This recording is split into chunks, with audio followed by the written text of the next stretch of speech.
Jadi yang saya paham dari ibarat ini menjelaskan bahwasanya ketika ada sholat sunnah dilakukan secara berjamaah, itu hukum asalnya fala karohata fidalika wala sawaba. Jadi tidak ada hukum makruh dan tidak mendapatkan pahala. Akan tapi ketika in qasoda ta'limal musallina, ketika bertujuan untuk mengajari orang yang sholat tersebut, maka wakana lahu sawabun. Maka wakana lahu sawaban. Jadi sholat berjamaah tersebut mendapat pahala. Sawabun apa sawaban? Sawaban menjadi khobarnya kana. Lahunya jadi apa? Jadi isim itu. Oh, nggih. Kembali. Oh iya, lahunya menjadi khobar, sawabunnya menjadi fa'il. Rafa ya. Nggih, rafa.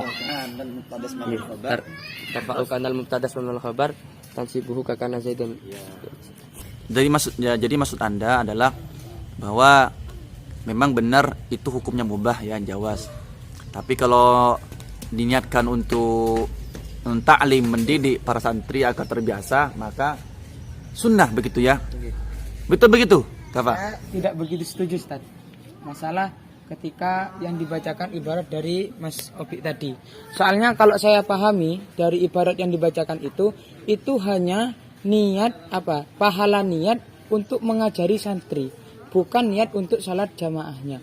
Kalau saya paham di dalam kitab I'anatul Talibin, juga di dalam kitab Taqriyah Syadida, salat sunnah itu ada dua. Ada yang tusra'u fihi al-jamaah, ada tusra'u fihi, adalah tusra'u fihi al-jamaah.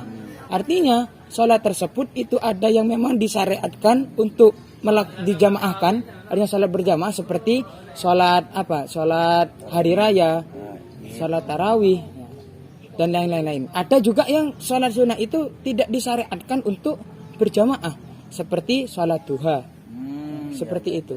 Artinya kan kalau kita melihat kepada hadis Rasulullah, alaikum bisunnati wa sunnati khulafair rasyidin.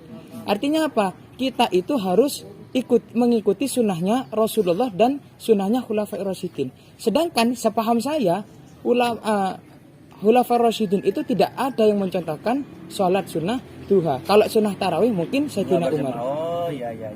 Oke. Terima kasih teman-teman. Kalau begitu saya simpulkan begini. Memang ibarat yang ada di dalam kitab Bughyah itu hanya menjelaskan tentang pahala bagi orang yang mendidik santri-santri untuk sholat berjamaah. Artinya sholat duhanya tidak sunnah berjamaah, tapi ada kesunahan kesunahan mengajari. Berarti yang mendapatkan, jadi yang diberi pahala itu bukan sholat berjamaahnya, tapi yang mendidik mereka agar sholat. Itu sementara ibarat yang ada. Terus kenapa kita juga harus berjamaah ya? Gini, meskipun tidak ada pahala ya, tapi gini, seandainya santri itu tidak diadakan sholat duha berjamaah, saya tanya, sholat nggak tuh anak-anak? Nanti jam 7 sampai jam setengah 8 waktunya sholat berjamaah, sholat duha sendiri-sendiri. Nah begitu, itu kira-kira nanti sholat apa enggak? Sholat apa enggak? Tidak. Makanya oleh pesantren itu diwajibkan, tapi bukan wajib syar'i, wajib secara peraturan pesantren.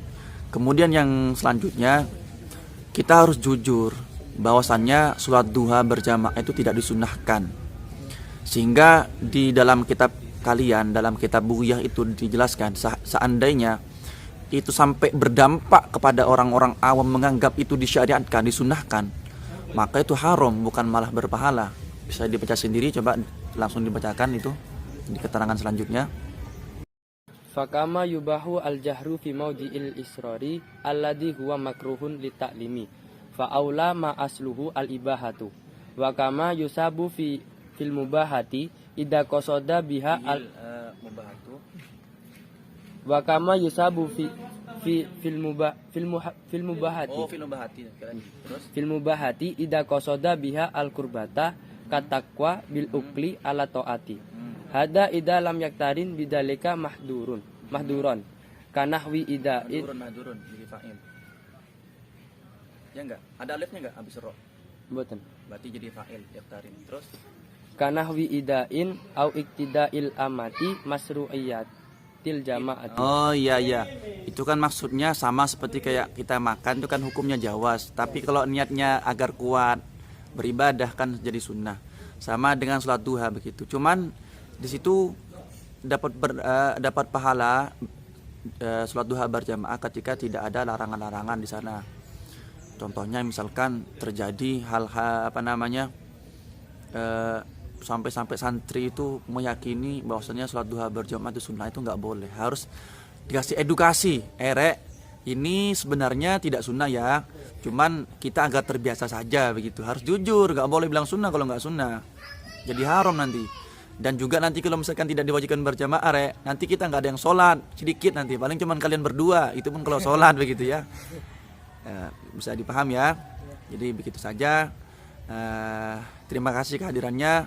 Assalamualaikum warahmatullahi wabarakatuh. Waalaikumsalam warahmatullahi wabarakatuh.